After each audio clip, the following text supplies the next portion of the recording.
রাসূল ডাকতেছেন, সাহাবীরা রে, আমার এই শহীদদেরকে দাফন করে দাও। শর্ত হলো গোসল দিও না, রক্তমাখা জামা কাপড়গুলো পাল্টাইও না, এই রক্তমাখা জামা সহ দাফন করে দাও। হাসরের ময়দানে আমি নবী এই শহীদগুলো লইয়া আল্লাহর আরশের কিনারে যাইয়া দাঁড়াবো, দেখাবো আমার উম্মতের মতো কেউ নিয়ে আল্লাহকে পাওয়ার জন্য এইভাবে কষ্ট করেছে।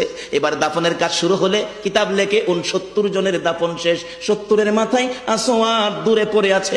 আমার নবী 2 কদম সামনে গিয়ে দেখে আসওয়াদ নতুন তরবারি হাতে চিত হয়ে পড়ে আছে, শহীদ হয়ে গেছে। আমার নবী ডাকে, রে আসওয়াদ, মদিনার হুর বিয়ে করতে পাঠাইছিলাম, মদিনার হুর বিয়ে করলি না, যুদ্ধের ময়দানে জীবন দিয়ে বিদায় হলে।